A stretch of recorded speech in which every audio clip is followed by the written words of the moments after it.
150 வீடு நான் கட்டி கொடுத்துருக்கேனே. கிட்டத்தட்ட தண்ணீர் வசதி எல்லாமே பண்ணி கொடுத்துருக்கீங்க. இவ்வளவு பண்ணி கொடுத்தவங்களுக்கு தான் நம்ம ஓட்டு போடணும்னு மக்கள் நினைப்பாங்க. ஏன்னா 1000 ரூபாய்க்கு போடுறாங்களே. இப்போ 4 லட்சம் ரூபாய் 3 லட்சம் ரூபாய் மதிப்புள்ள வீடு, சர்க்காருடைய வீடு, சர்க்காருடைய இடத்தோட வீடு இலவசம் பண்ணி கொடுத்துருக்கோம். ஆனா 3 லட்சம் 4 லட்சம் கட்டி கொடுத்து வீட்டுல அவன் தூங்கிட்டு இருக்கிறான், படுத்துட்டு இருக்கிறான், உட்கார்ந்துட்டு இருக்கிறான். ஆனா அதெல்லாம் விட்டுட்டு ஒரு 1000 ரூபாய் ஒரு 2000 ரூபாய்க்கு ஓட்டு போடுறாங்களே. இந்த சமுதாயத்தை நம்ம எப்படி சொல்லிக்கிறது? தோத்து போயிட்டேன் அப்படிங்கறதெல்லாம் எனக்கு ஒண்ணு இது பிரச்சனை கிடையாது. ஏன்னா நாங்களும் 30 வருஷம் பார்த்துருக்கோம். புரியுதுங்களா? நிறைய பண்ணி கொடுத்துருக்கீங்க. பண்ணி கொடுத்துருக்கோம். எனக்கு ஒன்றும் ஆட்சேபனை இந்த பதவி இருக்கணும் அப்படிங்கிறதெல்லாம் கிடையாது. ஏன்னா நாங்கள் பணத்தை எடுக்கணும், சாப்பிடணும், குடிக்கணும் அப்படிங்கிற எண்ணமே ஒரு துளி கூட நமக்கு இல்லை. அதனால இந்த பதவி வேணுங்கிற எண்ணமும் எனக்கு இல்லை. நான் இந்த பீரியட் எனக்கு வேண்டான்னு சொன்னேன். ஆமா, முன்னாடியே இது வேண்டான்னு சொன்னேன். மக்கள்லாம் சிலர்லாம் நீங்களாம் போனீங்கன்னா பஞ்சாயத்து வீணா போயிடும், எல்லாம் சாப்பிட்டுருவாங்க, தின்றுவாங்க அப்படிங்கிறதெல்லாம் சொல்லி மறுபடியும் நான் கண்டக்ட் பண்ண வேண்டிய ஒரு சூழ்நிலை வந்துச்சு.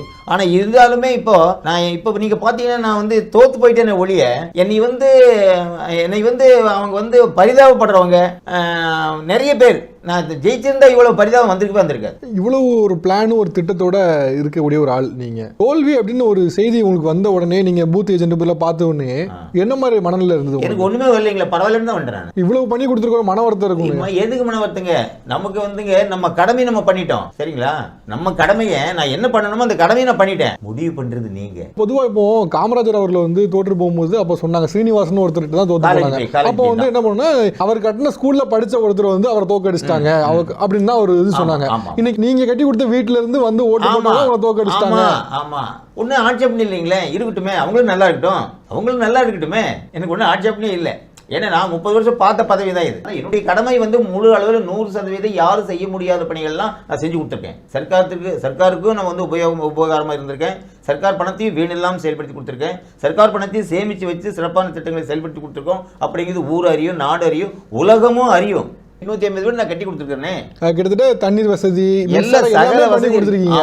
இவ்வளவு பண்ணி கொடுத்தவங்களுக்கு தான் நம்ம ஓட்டு போடணும்னு மக்கள் நினைப்பாங்க. ஏன்னா 1000 ரூபாய்க்கு போடுறாங்களே. இப்போ 4 லட்சம் ரூபாய் 3 லட்சம் ரூபாய் மதிப்புள்ள வீடு, சர்க்காருடைய வீடு, சர்க்காருடைய இடத்தோட வீடு இலவசம் பண்ணி கொடுத்துருக்கோம். ஆனா 3 லட்சம் 4 லட்சம் கட்டி கொடுத்து வீட்டுல அவன் தூங்கிட்டு இருக்கிறான், படுத்துட்டு இருக்கிறான், உட்கார்ந்துட்டு இருக்கிறான். ஆனா அதெல்லாம் விட்டுட்டு ஒரு 1000 ரூபாய் ஒரு 2000 ரூபாய்க்கு ஓட்டு போடுறாங்களே. இந்த சமுதாயத்தை நம்ம எப்படி சொல்லிக்கிறது? தோத்து போயிட்டேன் அப்படிங்கறதெல்லாம் எனக்கு ஒண்ணு இது பிரச்சனை கிடையாது. ஏன்னா நாங்களும் 30 வருஷம் பார்த்துருக்கோம். புரியுதுங்களா? பண்ணி கொடுத்துருக்கோம். எனக்கு ஒன்றும் ஆட்சேபனை இந்த பதவி இருக்கணும் அப்படிங்கிறதெல்லாம் கிடையாது. ஏன்னா நாங்க பணத்தை எடுக்கணும், சாப்பிடணும், குடிக்கணும் அப்படிங்கிற எண்ணமே ஒரு துளி கூட நமக்கு இல்லை. அதனால இந்த பதவி வேணுங்கிற எண்ணமும் எனக்கு இல்லை. நான் இந்த பீரியட் எனக்கு வேண்டான்னு சொன்னேன். ஆமா, முன்னாடியே இது வேண்டான்னு சொன்னேன். மக்கள்லாம் சிலர்லாம் நீங்களாம் போனீங்கன்னா பஞ்சாயத்து வீணா போயிடும், எல்லாம் சாப்பிட்டுருவாங்க, தின்றுவாங்க அப்படிங்கிறதெல்லாம் சொல்லி மறுபடியும் நான் கண்டக்ட் பண்ண வேண்டிய ஒரு சூழ்நிலை வந்துச்சு.